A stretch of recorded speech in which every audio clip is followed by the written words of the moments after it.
Ante todo, muy buenos días queridos chicos. En esta oportunidad vamos a hablar acerca de las propuestas educativas de Federico Froebel. ¿Qué es la escuela nueva?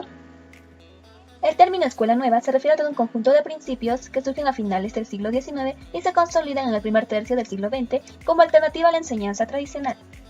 Se puede decir que la sociedad en la que vivimos es el reflejo de las escuelas que construimos y la educación que se ha ofrecido.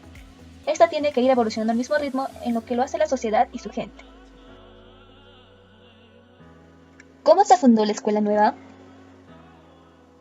La escuela nueva responde a las necesidades de unos educadores de cambiar la educación en consecuencia de los problemas sociales que surgió en dicha época. La necesidad de transformación progresista fue a cargo de los críticos de la educación tradicional y surgió a finales del siglo XIX. Se apoya en las teorías naturalistas de Rousseau y en la experiencia práctica de Pestalozzi para diseñar un acabado de plan de formación aplicado a la educación parvulista preescolar.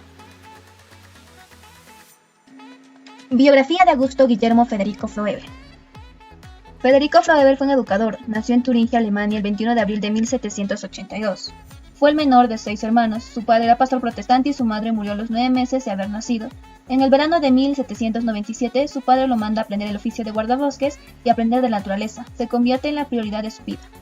En el año 1804, Froebel descubre las ideas de Johann Pestalozzi, viaja a Suiza y trabaja con él en el Hierro. Fue ese tiempo el de que terminó su vocación de maestro y filósofo. En el año 1826, Froebel publica su libro La educación del hombre y diseña una colección de 500 figuras de madera, estas completamente geométricas y lógicas entre sí, las cuales son utilizadas para la enseñanza de las matemáticas. En 1837, Froebel establece un kindergarten en Blankenburg. Es el creador de los jardines de infancia, el kindergarten. Fomentó el desarrollo de los niños a través de los ejercicios didácticos, juegos, cantos, manualidades al aire libre. Elaboró los dones. Este gran pedagogo falleció en Maniatal el 21 de junio de 1852. Obras de Federico Froebel. Entre sus obras tenemos A nuestro pueblo alemán. Se publicó en el año 1820, del mismo modo El Dominical. Seguidamente tenemos La necesidad básica y primordial del pueblo alemán, publicado en 1821. Principios, objetivos y vida interior del Instituto General de Alemán de Educación de Kelchau, 1821. Seguidamente tenemos La educación del hombre, publicada en el año 1826, y por último Cantos maternales en 1844, siendo estas dos las obras más rescatables. Obras resaltantes. Entre sus obras resaltantes tenemos La educación del hombre, el cual fue redactado en Kelchau en el año 1823 entre 1825, pero fue publicado en el año 1826. Esta obra habla acerca de la educación del hombre, defiende el juego como prueba de la inteligencia del hombre durante la niñez, lo cual origina el gozo, la libertad, la satisfacción, la paz consigo mismo y con los demás. Seguidamente tenemos Los cantos maternales. Se publicó en el año 1844. Fue una serie de canciones que buscan estimular los sentidos de los niños desde los primeros meses de vida. En los siguientes 10 años se fundan más de 40 kindergartens en toda Alemania y un centro de capacitación de maestros en Marietal. Métodos planteados por Federico Froebel. Los métodos en cuanto a la forma de razonamiento. Tenemos el método deductivo, el cual el asunto estudiado procede de lo general a lo particular. El profesor presenta conceptos, principios o definiciones o afirmaciones de los cuales se van extrayendo conclusiones y consecuencias, o se examinan casos particulares sobre las bases de las afirmaciones generales presentadas. El otro método es el método inductivo. En cuanto al asunto estudiado, se presenta por medio de los casos particulares a lo general, sugiriéndose que se descubre el principio general de los que se rigen. Es el método activo por excelencia, que ha dado lugar a la mayoría de los descubrimientos científicos. Seguidamente tenemos el método en cuanto a la organización de la materia. Método basado en la psicología del niño, es el método que propicia los movimientos de renovación, que intenta más la intuición que la memorización. Es decir, que busca que los niños aprendan de manera significativa, más no memorística. Seguidamente tenemos los métodos en cuanto a las actividades externas del alumno. Tenemos el método pasivo.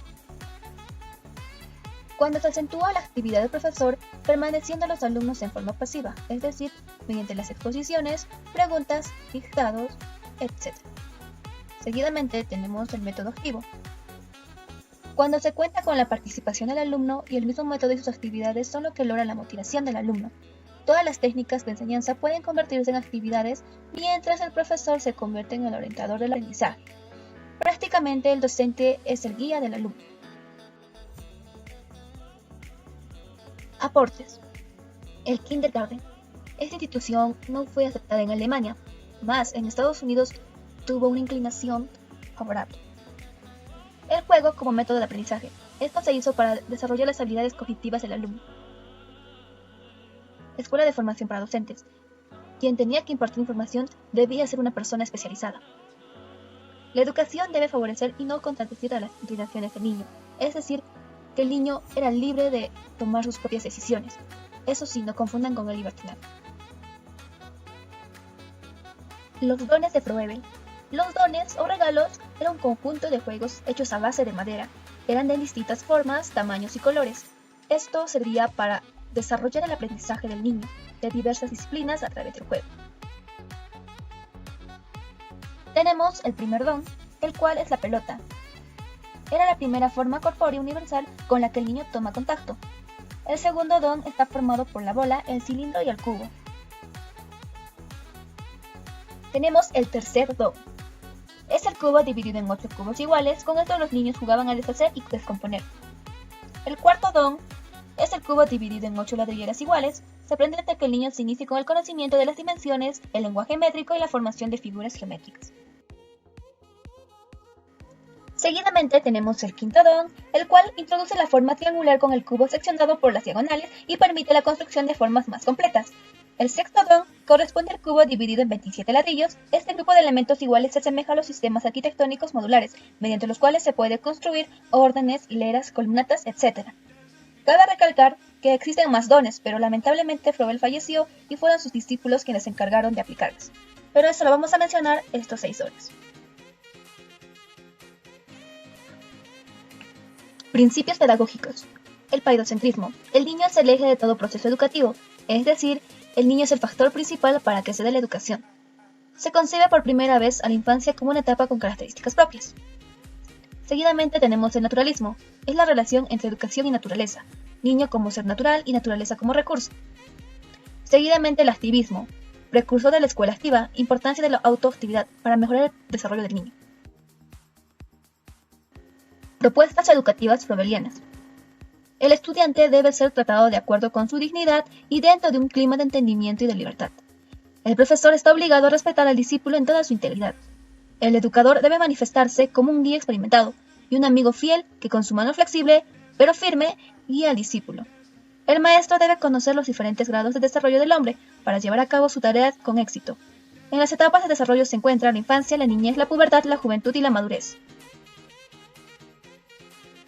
Seguidamente tenemos las características del docente, alumno y escuela. Características del docente. El docente debe fomentar la propia expresión del niño a través del juego. Debe ser cuidadoso, sensitivo y accesible. Debe respetar al discípulo en toda su integridad.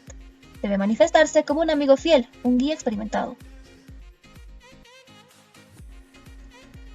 Características del alumno. El alumno debe ser singular. Debe tener un profundo deseo de aprender. Debe ser entendido además de tener libertad. Características de la escuela. La escuela rechaza todo tipo de autoritarismo por parte del educador. A su vez, debe buscar una educación integral entre la escuela y la familia. El niño debe jugar al aire libre en contacto permanente con la naturaleza. Vigencia de los aportes de Federico Froebel. Permanecen sus principios y filosofías sobre la educación de los niños, es decir, la educación libre. Hoy la influencia de Froebel es prominentemente en todo el sistema escolar, la creación del kindergarten. Son vigentes sus canciones, juegos y historias. Estas 2 primeras es para estimular el desarrollo del niño. También son vigentes las figuras que tienen forma de bloques, cuencas y otros objetos que se utilizan en los jardines para la enseñanza de los niños. Gracias.